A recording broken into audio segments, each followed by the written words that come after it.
Miami bomba, jsme tu dalších 7 dní, takže se máte na co těšit. Přišla nám nová bunda, kámo, mám radost jako sviň. Žádná Tesla nás vůbec nezajímá. Tak, bomba, kámo, právě jsem ztratil svůj telefon. Uberu. Zavolali na nic hotelu ochranku kvůli tomu, že je bezdomovec. Jako ty auta nejsou ošklivý. Dneska večer je opening, no. A nemáme věci, no.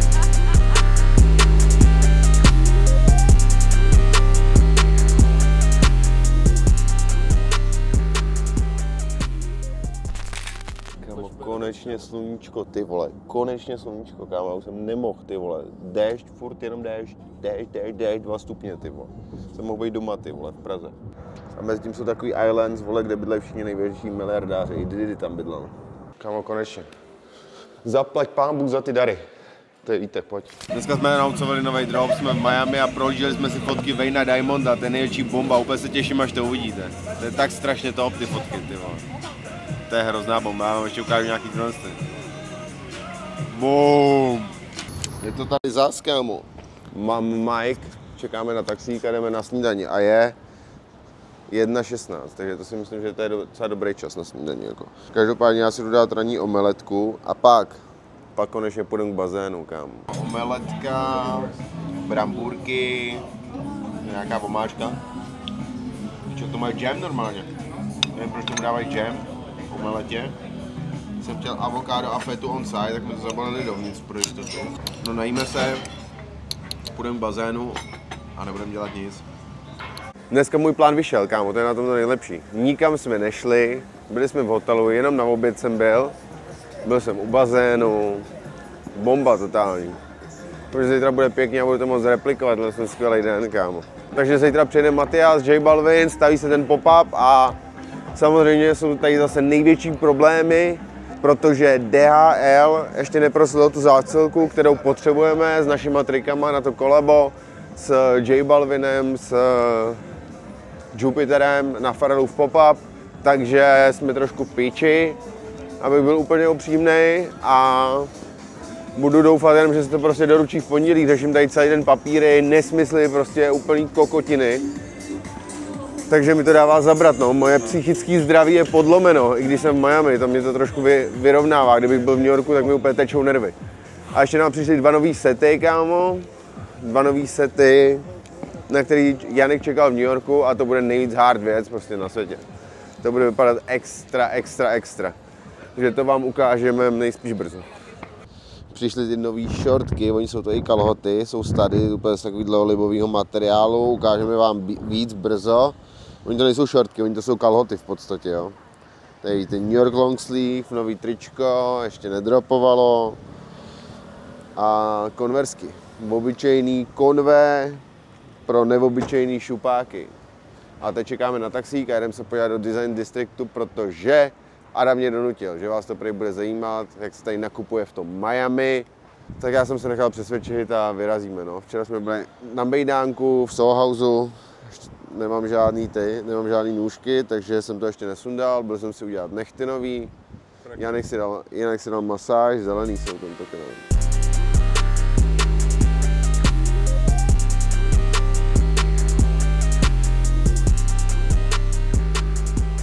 Tak, musíme dojít na začátek, aby jsme mohli od někaď začít. Začneme u pěkných garáží. Káry tady nějaký jsou, Maybach. To jsou vždycky nejlepší káry, kámo. Nejlepší káry. Úspěšně jsme došli na začátek Design Districtu, odkud se dá začít tato prohlídka. Ukažím ty garáže. Sledujte ty garáže. Jsou libový. Jedna taky z takových poznávacích znamení Design Districtu tady. A my se podíváme na co? Na nějaký hadry. Acne Studios. Podíváme se na Acne Studios. Jsme ji otevřenou. Ty džíny už jsou docela dost barevný, mi přijde. A jinak jsou dobrý. Tyhle džíny má Janek. Naposledy měl na sobě v Las Vegas a zavolali na něj z hotelu ochranku kvůli tomu, že je bezdomovec. Takže asi takovýhle mají efekt a můžeš tomu mít i bundu a to jdeš na 100% ven, kámo. Tohle se jsou líbí s těma glitterama, ty už jsem koukal v New Yorku, tyjo. Tohle se mi třeba vůbec nelíbí, kámo. Je takový hrozně divný, celý ty kalhoty. Tohle šortky, to v pohodě, akorát ten denim je takový hrozně cheap. A jak to vypadá dobře, ty Acne Studio věci jsou hezký. Ta bunda je libová, Se mi líbí ty denimky. Co tady máme dál, kámo? Strejda Gucci, tam asi nepůjdem. To mě nějak jako nevzrušuje momentálně. Tamhle má Tesla obchůdek, tak tam nepůjdeme na 100%. Žádná Tesla nás vůbec nezajímá. Tady jsou nějaké hodinky, Breitling, restauračky. Tamhle je můj oblíbený Svan, tam mají hrozně dobrý lemon chicken paját, nebo jak se to jmenuje, ty vado. Jsi sem přišel natáčet Carblock, nebo co? John Elliot, Rick Owens tady je, podle mě. A nevím, kde je Rick, tady kousíček. Margiela, tady jsme taky byli minule, když se podíváte na nějaký předchozí video. Už kam se půjdeme podívat? Do Strejdy Ricka, kámo. Tamhle je Balenciaga, chceme se podívat do Balenciagy.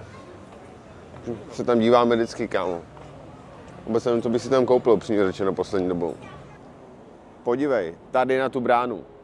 To je můj jeden z nejoblíbenějších part asi toho design districtu. Nevím, kdo to dělal, ale každopádně odvedl dobrou práci, musím říct. Dobrou práci. Gčka, Rossi, tamhle Patreon of the New. Tam se taky můžete jít podívat. Nenávidím tak hlasitý auta, kámo, mě to úplně trhá uši. Každopádně, teď se jdeme podívat do marketu. Natočíme zase, co tam má něco. Tady mají Satoshi Nakamoto, Saint Michael, další různé věci. Alex tady nejspíš bude a takovéhle věci. Takže zaberím obchod, ať vidí, jak vypadá ten obchod.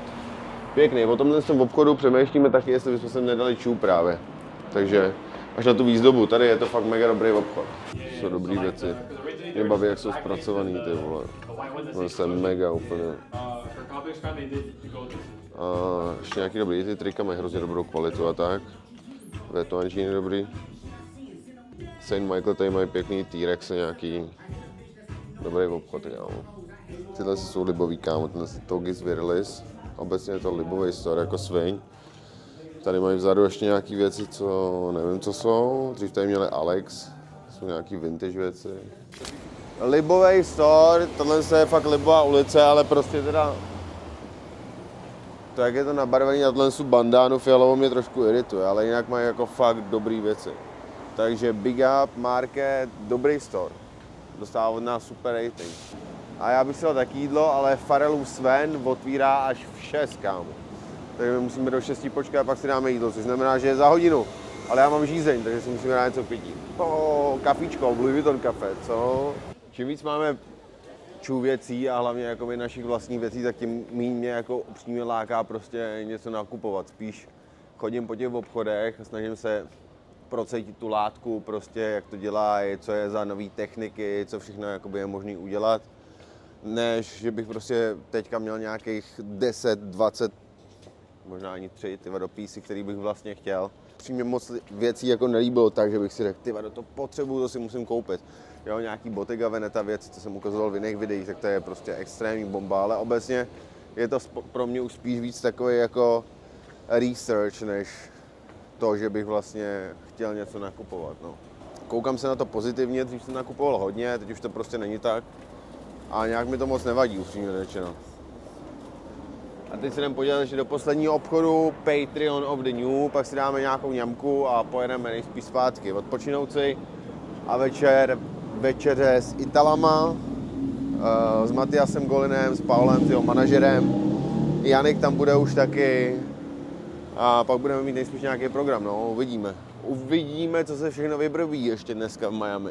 A já hlavně doufám, že nám přijdou ty věci, protože jestli nám nepřijdou ty věci, ty vole, tak jsme úplně nahraný. Ale úplně nahraný. Pharrell dorazí, J Balvin dorazí a my dorazíme a nebudeme mít žádný trička, co bychom tam prodávali. To byla bomba, kámo. Bych se normálně zbláznil, přísahám. Fakt bych se zbláznil. Po zralém uvažování se jdeme podívat ještě do jednoho storu a to je Concept. A uvidíme, co mají. Tak jsem ještě nikdy nebyl, ale každopádně ten store vypadá hezky, tak uvidíme, co budou mít.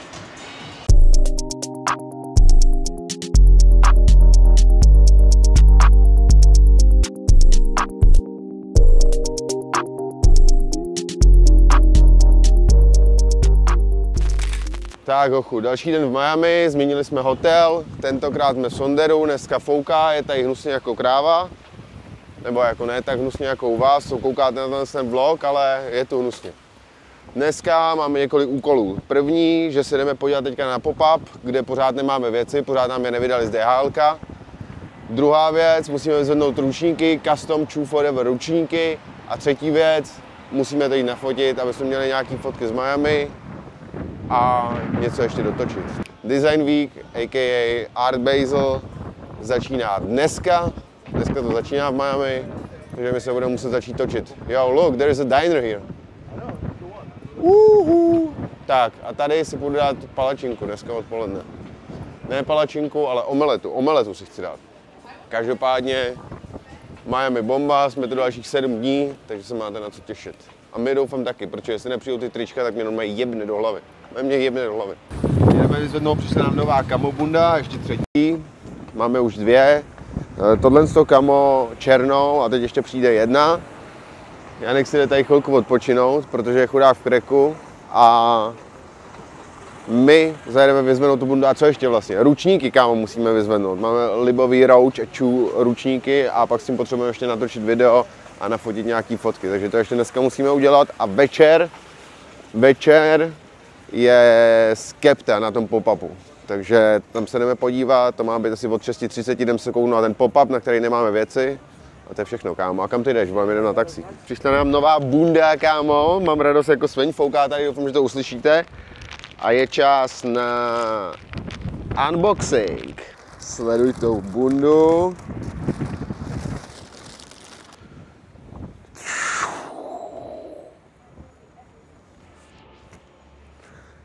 Jaká bombica.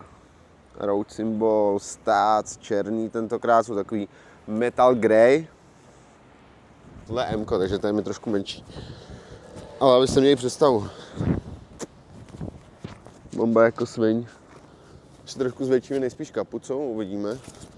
Takže tohle je bunda. Come on, camo. Nevím, jak to vypadá, nevidím se zrcadle, ale co? Tak, jsme zpátky v taxíku. Vyzvedli jsme Chew ručníky, tohle je obrovský s roučem, jsou moc příjemný. A jedeme na focení. Vezmeme Janika a večer už Skepta.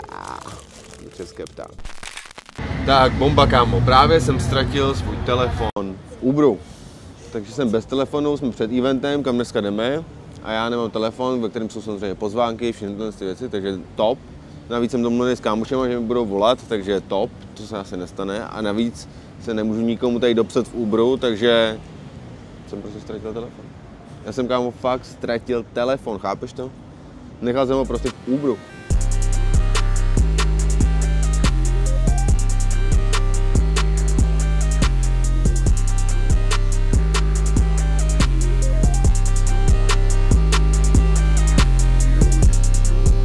Kámo, tak tohle je největší paradox všech fashion, no na Fashion Weeku tolik ne, ale tady Design Weeku, třeba v Miami, jo. Ale hraje Skepta prostě, Skepta hraje. A tam předtím stojí jenom fotografové, nikdo jiný, kámo, na tomhle eventu, nikdo jiný, jenom fotografové prostě. To je hrozný úlet. A dostal za to balík nejspíš. A tohle jsou ty nový Jaguary, jak tady komentuju. To jsou oni. Ale co si myslíš o tom autě? No. Jako ty auta nejsou vošklivý, ale proč jsou kurva růžový, proč je kurva růžový? Jako to je pro holky, nebo tomu nerozumím. Jako to modrý není špatný, jako nevypadá to špatně, ale proč je to elektrický a proč je to růžový prostě. Ale jako ty tvary jsou pěkný, jako to není vošklivý auto. Rozhodně je to nějak aspoň exciting, jestli tohle dokážou vyrobit, tak pojďte špámu.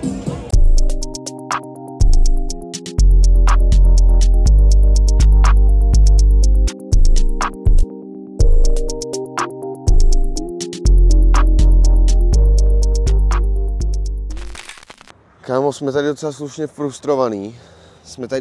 frustrovaný. Protože já jsem včera v noci ztratil telefon, kde mám úplně všechno, samozřejmě, překvapivě. A do toho nám pořád neproceli ten shipment těch věcí prostě. A my máme dneska opening toho eventu a furt nemáme ty věci. Takže od rána řešíme jenom to, museli jsme jít koupit novou SIM kartu, protože nemám ani SIM kartu, takže se nedostanu nikam, že jo, nemůžu nic postat na Instagram, nemůžu dělat nic. Dneska večer je opening, no. A nemáme věci, vole, takže úplná bomba. Je to trošku píči, co ti řeknu, je to trošku píči.